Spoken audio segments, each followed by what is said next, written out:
बहुत सी महिलाएं मेरी ओपीडी में आती हैं जिनको कि बच्चेदानी में गांठ होती है और उनका सवाल ये होता है कि गांठ कैसे हो गई, मुझे कैसे हो गई, क्या मुझे इसका ऑपरेशन करवाना पड़ेगा या फिर ये दवाई से ठीक हो जाएगी, या फिर क्या मुझे कैंसर हो जाएगा आगे जाके, क्या इसका और कोई इलाज नहीं ऑपरेशन के अलावा। दोस्तों, बच्चेदानी में गांठ होना, हर गांठ होना कैंसर नहीं होता। मैं हूं doctor Sonal Parihar, trend gynaecologist from BHU Varanasi and London. आज हम इस वीडियो के जरिए समझेंगे कि गांठ बनती क्यों है, किन लेडीज में ज्यादा बनती है और इसके इलाज के ऑप्शंस क्या क्या होते हैं। सबसे पहले ये समझना जरूरी है कि बच्चेदानी में गांठ है कि बच्चेदानी के बाहर ओवरी में गांठ है। ओवरी यानी कि जो अंडाशय है उसमें गांठ होती है तो उसको हम सिस्ट बोलते हैं। जब बच्चेदानी के अंदर गांठ होती है तो उसको हम टेक्निकली इंग्लिश में, मेडिकल लैंग्वेज में फाइब्रॉइड बोलते हैं या फिर लियोमायोमा बोलते हैं। जैसे कि नाम बताता है लियोमायोमा, ये गांठ आपकी बच्चेदानी की दीवार से बनती है, यानी कि जो उसके अंदर मसल्स हैं, मांसपेशियों से बनती है, इसीलिए इसका नाम लियोमायोमा होता है। ठीक है, बहुत से लोग हिंदी में इसको रसौली भी बोलते हैं। अब ये जो गांठ है ये जनरली नॉन कैंसरस होती है, बहुत रेयरली कोई 10,000 में से एक गांठ आगे जाके कैंसर बनती है, वरना नॉर्मली ये नॉन कैंसरस बिनाइन गांठें होती है। इस गांठ का आकार छोटी मटर के दाने से लेकर बड़ी फुटबॉल वाला साइज भी हो सकता है। फुटबॉल से भी बड़े बड़ी गांठें, फाइब्रॉइड्स मैंने निकाले हुए हैं, तो ये कुछ भी साइज और कुछ भी शेप ले सकती है। अब ये होती क्यों है, सवाल ये उठता है, राइट। लेकिन 100% क्लैरिटी अभी तक हमको नहीं पता। बहुत सारी थ्योरीज हैं, जैसे कि पहली थ्योरी है हार्मोनल डिसबैलेंस। हार्मोन्स आपके यूट्रस को ग्रो करते हैं।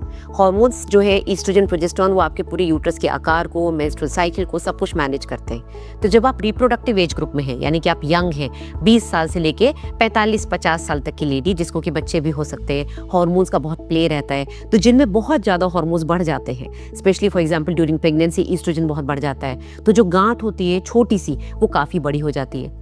तो ईस्ट्रोजन का काफी बड़ा रोल रहता है फाइब्रॉइड को ग्रो करने में। जैसे ही आप रजोनिवृत्ति की तरफ जाते हैं, आपके हार्मोन्स नीचे आने शुरू हो जाते हैं, तो कई बार ऑटोमेटिकली ये गांठें अपने आप ही छोटी हो जाती है। दूसरा कारण होता है जेनेटिक्स, यानी कि अगर आपकी फैमिली में आपकी मम्मी को, आपकी बहन को, किसी क्लोज रिलेटिव को फाइब्रॉइड है, तो ये फैमिली में जेनेटिकली रन करता है। कुछ जीन्स होते हैं रिस्पॉन्सिबल जो कि इसको फैमिली में generation to generation pass on करते हैं। तीसरा फैक्टर जो कि बहुत इंपॉर्टेंट है वो है लाइफस्टाइल एंड डाइट। जनरली जो ओबीज लेडीज हैं, जो मोटी लेडीज हैं, उनके अंदर फैट ज्यादा है।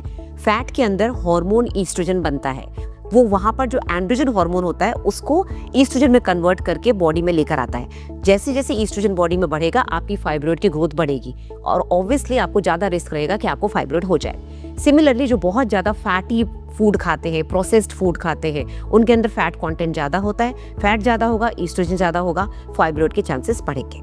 अब बात करते हैं फाइब्रॉइड की वजह से सिम्टम्स क्या होंगे। सिम्टम्स पे जो सबसे ज्यादा कॉमन है, क्योंकि फाइब्रॉइड बेसिकली यूट्रस की दीवार से निकल रहा है, अब वो चाहे यूट्रस की दीवार में ही बैठ जाए या अंदर जाके लटक जाए यूट्रस के अंदर, या बाहर निकल के यूट्रस से बाहर प्रोजेक्ट कर जाए पेट में, इसका मेन सिम्टम होता है कि आपको ब्लीडिंग ज्यादा होगी, प्रोलॉन्ग्ड ब्लीडिंग होगी, यानी कि पीरियड्स के समय आपको 10-10, 15-15 दिन तक हैवी ब्लीडिंग होगी। इतनी ब्लीडिंग होती है कई बार कि हीमोग्लोबिन गिर जाता है, एनीमिया हो जाता है, ब्लड चढ़ाने की जरूरत पड़ जाती है। कभी कभी ये सिम्टम्स आते ही नहीं है, कभी कभी पेशेंट्स को पता ही नहीं चलता कि उनके अंदर फाइब्रॉइड है, सिर्फ एक नॉर्मल सोनोग्राफी जो किसी और वजह से कराई गई थी उसमें दिख जाता है कि फाइब्रॉइड है। तो एसिम्प्टोमेटिक फाइब्रॉइड जिनमें कोई सिम्टम नहीं, वो भी बड़ा कॉमन है। दूसरा इंपॉर्टेंट सिम्टम है प्रेशर, यानी कि पेन। जब फाइब्रॉइड इतनी बड़ी गांठ, मांस की गांठ जो कि बच्चेदानी की दीवार से निकलती है, वो मोटी होती है, हैवी होती है, तो वो जहां निकलेगी वहां पर प्रेशर सिम्टम्स लाएगी। अगर वो बच्चेदानी के आगे की तरफ आ रही है तो वो आगे जो यूरिनरी ब्लैडर है, जो आपकी पेशाब की थैली है, उस पर प्रेशर डालेगा, तो आपको बार बार यूरिन लगेगा। किसी किसी पेशेंट की यूरिन रुक जाती है। अभी कुछ दिन पहले मैंने एक पेशेंट ऑपरेट करी थी जिसको कि कैथेटर डलवाना पड़ा था गाँव में, क्योंकि उसको यूरिन नहीं पास हो रही थी। कारण ये था कि उसको इतनी बड़ी गांठ थी जो कि बिल्कुल बच्चेदानी की दीवार से निकल के पेशाब की थैली उसके ऊपर प्रेशर डाल रही थी। अगर ये गांठ आपकी पीछे की तरफ प्रोजेक्ट कर रही है, आपकी पॉटी के रास्ते पे प्रेशर डाल रही है, तो आपको कॉन्स्टिपेशन हो सकता है। अदरवाइज अगर प्रेशर नहीं भी डाल रही तो भी नीचे की तरफ एक कांस्टेंट पेन, आपको लोअर एब्डोमिनल पेन रहेगा। तीसरा कॉमन सिम्टम है बैक एक। कई बार आपको पीरियड्स में इतनी दिक्कत नहीं होती, आपको नीचे की तरफ पेट में दर्द ना होगी, पीछे बैक एक ज्यादा रहता है। आप जाते हैं ऑर्थोपेडिक सर्जन के पास, हड्डी के डॉक्टर बोलते हैं आपकी स्पाइन में कुछ नहीं है, बाई चांस आपकी सोनोग्राफी करवाते हैं, फिर आपको रेफर करते हैं गायनेकोलॉजिस्ट के पास, क्योंकि आपकी बच्चेदानी में गांठ है। तो जब गांठ होगी तो जितनी भी सप्लाई होती है नाड़ों की यूट्रस पे, वो बैक की तरफ से आती है, तो बैक एक शुरू हो जाता है। ठीक है। चौथा सिम्टम कई बार देखा गया है इनफर्टिलिटी। कई बार जब बच्चेदानी के अंदर गांठ होती है तो जहां पर एम्ब्रियो को, यानी कि जो मदर और फादर से बन के जो एग और स्पर्म का मिक्सचर होकर जाइगोट बना है, वो एम्ब्रियो बन के यूट्रस के अंदर इम्प्लांट होता है। इम्प्लांटेशन के लिए उसको जगह नहीं मिलती क्योंकि वहां पर फाइब्रॉइड है। तो या तो वो प्रेगनेंसी स्टैब्लिश नहीं होगी या फिर एबॉर्शन हो जाता है। तो फाइब्रॉइड की वजह से भी इनफर्टिलिटी होती है। अब इतना तो आपने सुन लिया कि फाइब्रॉइड क्यों होते हैं, कहाँ से होते हैं, क्या सिम्टम्स होते हैं। अब सवाल ये है कि इसका इलाज क्या है। जैसे कि मैंने बताया, ज्यादातर लेडीज यही चाहती है कि भाई दवाई से इलाज हो जाए, बट फाइब्रॉइड्स का इलाज एज सच दवाई से नहीं होता है। इसकी कुछ दवाइयां मार्केट में आई थी बट बहुत ज्यादा रिजल्ट नहीं है। अब इलाज डिपेंड करेगा आपकी एज क्या है, आपके बच्चे कितने हो चुके हैं, आपकी फैमिली प्लानिंग का आगे क्या प्रोसीजर है, और बच्चे चाहिए कि नहीं, प्लस फाइब्रॉइड कितने हैं, 1 है, 2 है, 4 है, 5 है, उनका साइज क्या है, और आपको प्रॉब्लम क्या है, सिम्टम्स क्या है। अगर आपको कोई प्रॉब्लम ही नहीं है तो डॉक्टर कितना भी कह लें आप शायद ट्रीटमेंट नहीं लेंगे, राइट। तो पहली बात तो इसका ट्रीटमेंट दवाइयों से पॉसिबल नहीं है। स्पेशली जो 3 सेंटीमीटर से ऊपर के फाइब्रॉइड्स हैं उनको दवाई से गलाना इम्पॉसिबल है। लेकिन ये मैं आपको गारंटी देती हूँ कि 99.9% ये फाइब्रॉइड्स कैंसर में तब्दील नहीं होते। ज़्यादा से ज़्यादा एज के साथ बढ़ जाएंगे। ये हो सकता है कि आपको आगे जाके मीनोपॉज आने में दिक्कत हो, रजोनिवृत्ति ना आए क्योंकि आपको लगातार पीरियड्स चल रहे हैं, क्योंकि जो अंदर ईस्ट्रोजन हार्मोन है वो नीचे आ ही नहीं पा रहा है। फाइब्रॉइड्स में इतना ज़्यादा ग्रोथ हो चुकी है कि यूट्रस छोटा नहीं हो पा रहा और आपको मीनोपॉज नहीं आ रहा है। तो मेरी मानिए तो अगर फाइब्रॉइड छोटा है, 2-3 सेंटीमीटर तक का है, आपको कोई सिम्टम नहीं है, ना पेन है, ना आपको बैक एक है, ना आपको ब्लीडिंग ज़्यादा हो रही है, तो आप इसको छोड़ सकते हैं। ऑब्जर्व करिए, देखिए बढ़ता है कि नहीं बढ़ता है। स्पेशली अगर आपकी एज 45 के अराउंड है तो फिर तो ये धीरे धीरे अपने आप ही छोटा हो जाएगा, क्योंकि आप रजोनिवृत्ति की तरफ, मीनोपॉज की तरफ जा रही हैं। कभी कभी ये जो छोटे मोटे फाइब्रॉइड्स है ये भी प्रॉब्लम करते हैं क्योंकि यूट्रस की दीवार मोटी हो जाती है। तो अगर आपको पेन हो रहा है, आपको ब्लीडिंग हो रही है और आपको सर्जरी कराने का मन नहीं है, तो मेडिसिन से हम आपकी ब्लीडिंग को कंट्रोल कर सकते हैं। आयरन टैबलेट्स देके या आयरन के इंजेक्शंस देके आपके एनीमिया को ठीक कर सकते हैं। तो ये जो टैबलेट्स होती है पेन कम करेंगी, ब्लीडिंग कम करेंगी, इनको ड्यूरिंग पीरियड्स लेना होता है। बट जैसे कि मैंने बताया, फाइब्रॉइड्स का परमानेंट इलाज टैबलेट से नहीं है, वो फाइब्रॉइड को नहीं गलाएगी।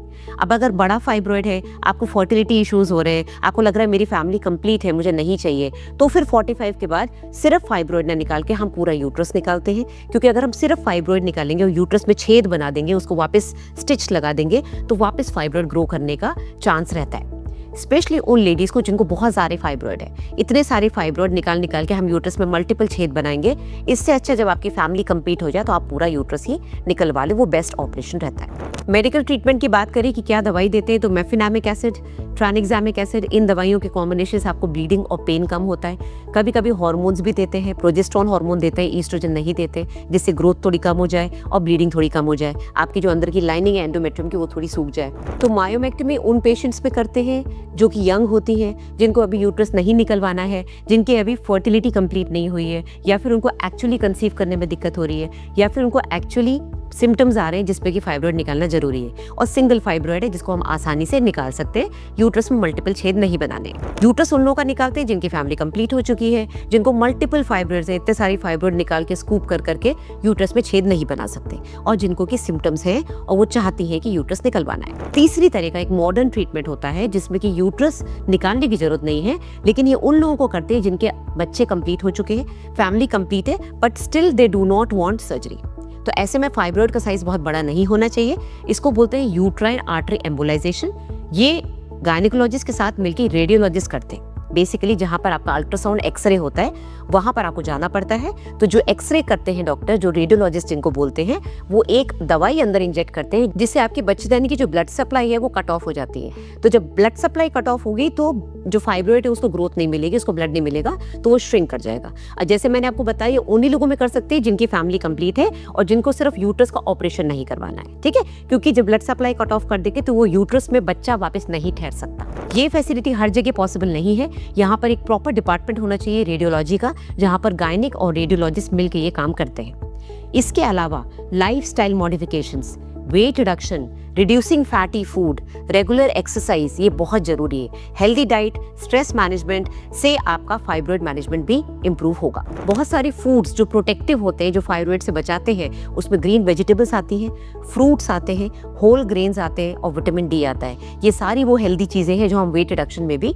यूज करते हैं। तो हेल्दी रहिए, सेफ रहिए, तो फाइब्रॉइड से भी बच सकते हैं। और ईस्ट्रोजन कंटेंट जो आपकी बॉडी का बढ़ रहा है उसको आप कम कर सकते हैं। तो अगर आपको पेन हो रहा है, बैक एक हो रहा है, नीचे की तरफ प्रेशर आ रहा है, हैवी ब्लीडिंग हो रही है, इग्नोर ना करें, सोनोग्राफी जरूर कराएं, हो सकता है गांठ हो। जैसे कि मैंने बताया ये गांठ कॉमनली देखी जाती है, अफ्रीकन पॉपुलेशन में तो बहुत ज़्यादा कॉमन है, तो इसका थोड़ा बहुत डिस्ट्रीब्यूशन रेस के अकॉर्डिंग भी होता है। तो अगर आप हेल्दी लाइफ मेंटेन करेंगे, अपने सिम्टम्स को इग्नोर नहीं करेंगे, टाइमली डॉक्टर के पास जाके डायग्नोसिस करवा के ट्रीटमेंट लेंगे, तो आप अच्छे से अपनी क्वालिटी ऑफ लाइफ मेंटेन कर सकते हैं, फाइब्रॉइड के साथ भी एक अच्छी जिंदगी जी सकते हैं, राइट।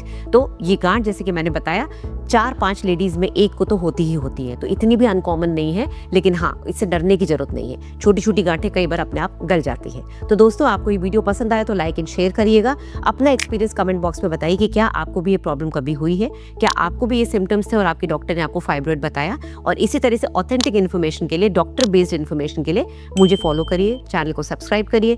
मेरे से डायरेक्ट कंसल्टेशन के लिए आपको इस नंबर पर व्हाट्सएप करना है, तो वीडियो कॉल या वॉइस कॉल के थ्रू आपको अपॉइंटमेंट मिल जाएगा, आपको मेरे से प्रिस्क्रिप्शन मिल जाएगा, आप अपनी रिपोर्ट्स मेरे से शेयर कर सकते हैं। जो भी आप कंसल्टेशन लेंगे वो 7 डेज के लिए वैलिड रहता है। एक और तरीका है, मेरी वेबसाइट पे जाके कंसल्ट डॉक्टर सोनल पे क्लिक करके पेमेंट करके स्क्रीनशॉट लेके इस नंबर पे भेजिए, तो मेरी टीम आपसे खुद ही कांटेक्ट कर लेगी। Thank you very much.